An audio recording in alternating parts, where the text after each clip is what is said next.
Hello guys, good morning. Welcome to another exciting episode on Pious Football, where I bring you the latest in transfer news, tactical analysis of games, and also we discuss pertinent issues around football that you don't hear in mainstream European football. Now, I want to start this morning's episode by going right in with the transfer stories and start at Aston Villa. Aston Villa are very ambitious in this summer transfer window. You remember they brought in Unai Emery from Villarreal. He's a very good coach. He was at Arsenal. He's won the Europa League several times. Probably a record amount of Europa League trophies. So he comes in with a very high resume, and he's looking to transform the team. You remember they had a fantastic season last season. They were, I think, in the top 6. They qualified for the Europa League, and so they are trying to bulk up and improve their squad for the upcoming season. So Unai Emery is looking to make some important moves to get his team running. And the news coming in this morning is that yesterday they concluded a deal for Pau Torres from Villarreal for £32 million. Now, that is a very exciting transfer for Aston Villa. Pau Torres is actually been on the notice of scouts for years now, and in almost every transfer window he's linked to a top club, and he's now a mainstay in the Spanish national team. So it shows you the sort of player, the caliber of player that Pau Torres is, the talent that he has. So for Aston Villa to be able to sign and conclude that deal, for me, it's very incredible, an ambitious move by Aston Villa right there. And also still at Aston Villa, to show how ambitious they are trying to sign Moussa Diaby from Bayern Leverkusen. You remember, Moussa Diaby has been a target for a lot of clubs in Europe. PSG, Arsenal, Manchester United have been linked to the player. At a point in time, it was even linked to Real Madrid. But Moussa Diaby is negotiating with Aston Villa. The player's agent is talking to Aston Villa. Aston Villa are in conversation with Bayern Leverkusen. I don't know if Xavi Alonso will allow Moussa Diaby to leave because probably this will be his last season at Bayern Leverkusen, since he's wanted by Real Madrid. So maybe he would want to push for the Bundesliga or probably win the Europa League for Bayern Leverkusen before he leaves. So fingers crossed on that deal. Remember, Arsenal have been the most prominent club that have been linked to Moussa Diaby for some time now, but it seems Arteta's attention is elsewhere. He's strengthening his midfield. He's currently locked in negotiations to try and conclude a deal with West Ham for Declan Rice. The deal is yet to be announced. It shows that there are some sort of payment structure agreements that are yet to be reached. So let's see how that goes. Now, if Arsenal don't get in the race to sign Moussa Diaby, it looks likely that Moussa Diaby at this point might probably go to Aston Villa, and that will represent a massive coup for Aston Villa. And they would be a very dangerous team to play against in the Premier League. So fingers crossed, Moussa Diaby to Aston Villa. Let us look at that deal. I'll be observing the status of that deal as we go on, and I'll bring you information on that. Now, also at the camp of Manchester United this morning, we've heard that Everton are kind of in negotiations with the club to try and sign Anthony Elanga for £10 million. Now, mind you, Elanga is currently in Dubai training. He was not part of the squad that went to Norway, and he probably wouldn't be part of the squad that will be going to that will be playing Olympic Lyon anytime soon. So Elanga is in Dubai. He is there with Mason Greenwood and a couple of other youngsters, and they are training over there. United probably would not want to play him at this point because if he get injured, it will affect the deal. So it looks like it will be done very soon, and Elanga would go to Everton for £10 million, which would be a great move. Now, also in the Premier League, I'll stay at the camp of Fulham. Fulham are negotiating to try and get Fred. Remember also that Fred was actually part of the match day squad, but later on, he was removed from the squad. The news coming in, the reason for that was that his transfer to Fulham is back on. You remember Fulham were interested in Fred earlier on in the transfer window, but United quoted £20 million for Fred, which I thought was a very good price for Fred at this point. But still, Fulham were not ready to pay £20 million. But it looks like compromise has been reached. United have lowered the asking price. Probably he'll go for somewhere around £17 million. So the deal is still being negotiated. So Fred to Fulham is still being negotiated. And also at the camp of Fulham, I would like to say that they are also trying to sign Hudson-Odoi from Chelsea. You remember that they have this player going out, refusing to sign a new contract. And I'm talking about Willian, former Chelsea international, Brazilian, is willing to sign a new contract, and he's probably going to go back to Brazil. So they have to replace him. So they are looking for a winger, and they have set their sights on Hudson-Odoi. Remember, Hudson-Odoi was at Bayer Leverkusen last season. He didn't have a good season.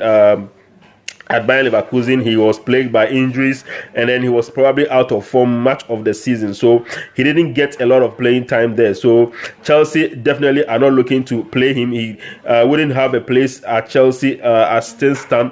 So he probably has to go and look for playing time elsewhere. So Hudson-Odoi is also wanted by other clubs as well, not just Fulham.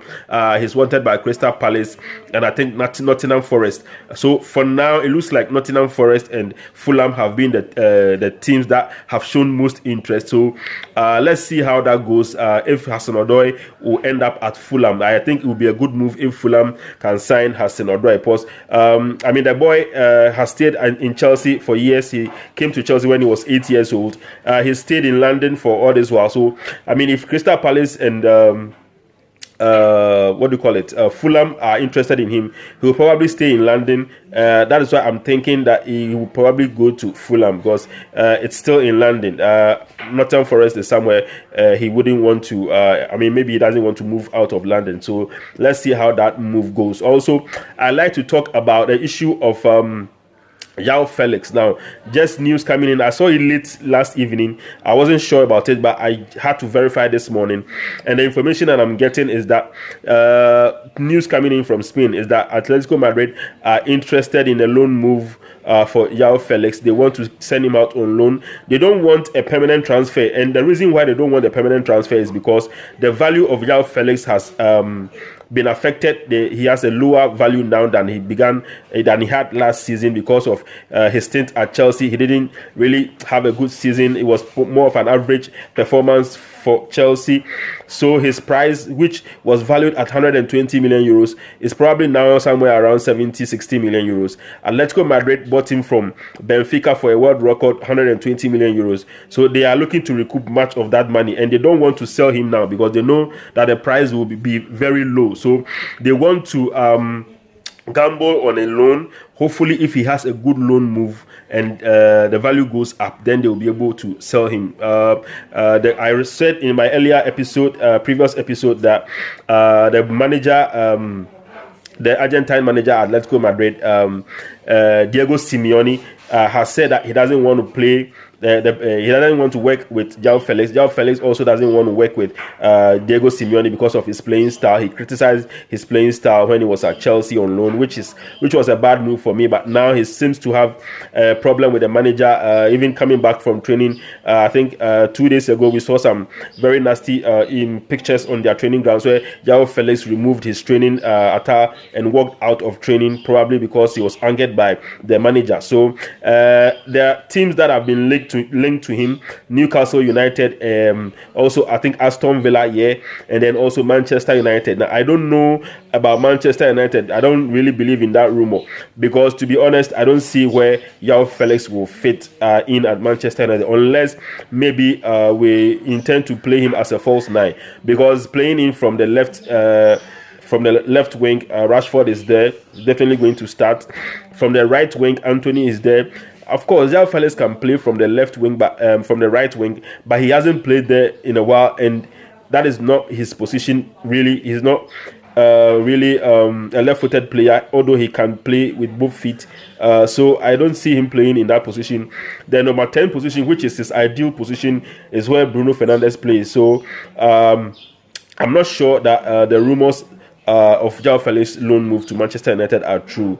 Probably he might go to Newcastle on loan since they are playing in the Champions League. And the player has actually told his manager, his agent, that Joao Mendes is his agent. He's spoken to Joao Mendes and told him that he wants a Champions League team. So probably because he wants to play in the Champions League, obviously. So that puts Aston Villa out of the race for Joao Felix on loan. So if United is interested and the rumors are true, then it's a straight fight between Newcastle United and Manchester United. I don't know about PSG. PSG was actually the preferred destination for the player according to pundits, but I don't know if PSG will bite on that and sign Joao Felix. So let's see how that loan move goes for Joao Felix if it's true. Now, one big transfer that I wanted to talk about, I saw it late afternoon yesterday. If it is true, it would probably send shockwaves in the Premier League. The fact that John Henderson is wanted by Al Ittifaq.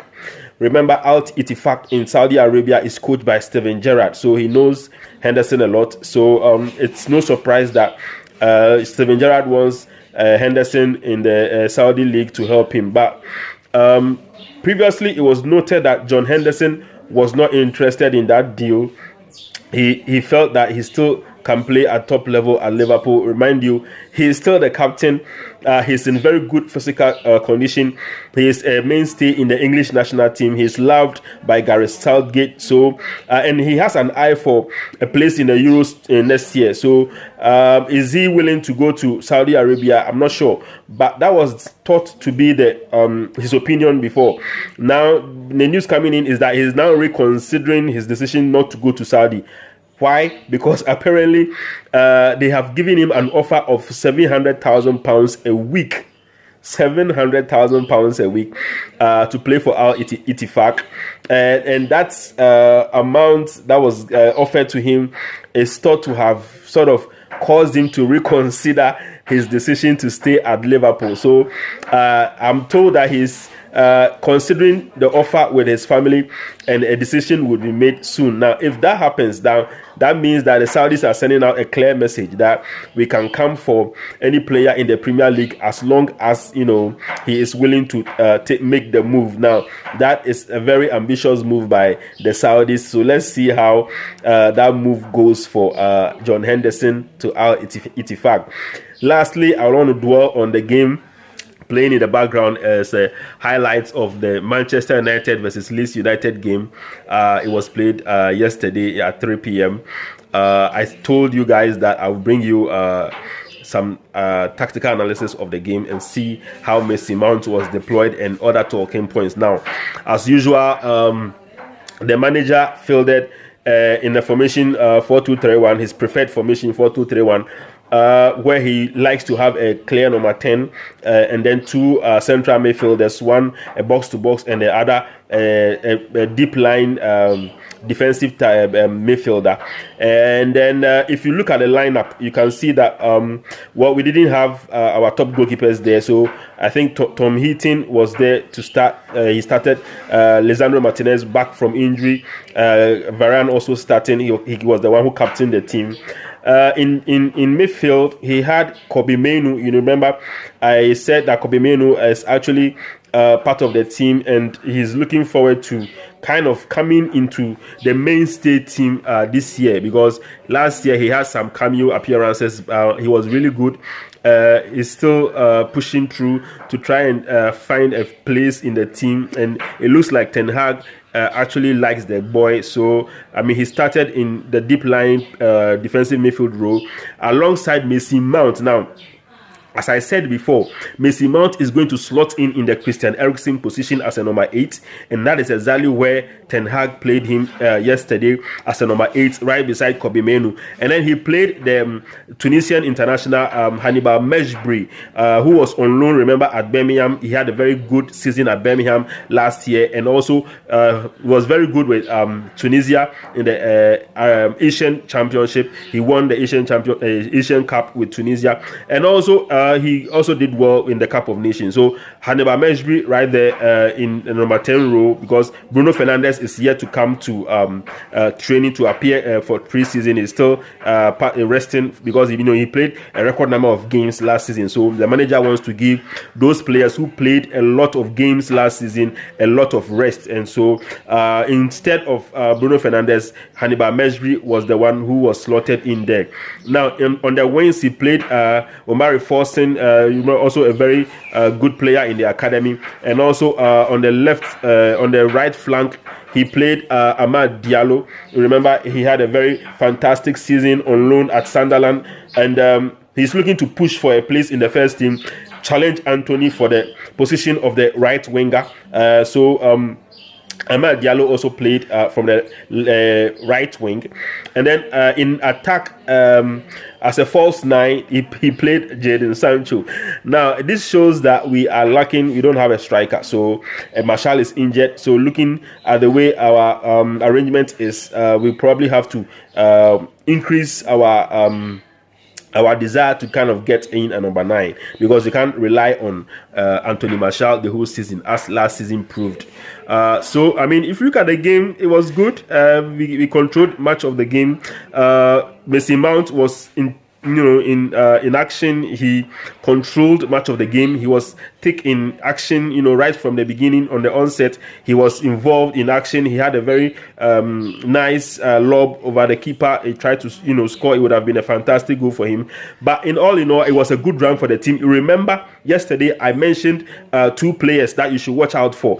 Joao, who was bought from Sunderland in 2018, came in 1.5 million pounds into the academy. I told you this guy is very good, tall and lanky fella. If he can build up his confidence and keep developing, well, he will be a very good striker in the future. So Joao came in the second half and scored. And then one player that I failed to mention was Noam Emran. Now Noam Emran, this guy came in from France. We bought him from France during the winter transfer window. I did not mention him as a player to watch, because when he came in, after he came in, he had an injury with the under 18s, and so he didn't play for the under 18s the whole of last season. He came in February, and he signed his first professional contract at the age of 17 years. He came in from Amiens in France on a school scholarship. He signed his first professional contract in February this year. He got injured, so he hasn't played much of the season. So I thought that he wasn't going to be part of the preseason squad, but apparently he's back. He's recovered, and you can see the talent that the boy has.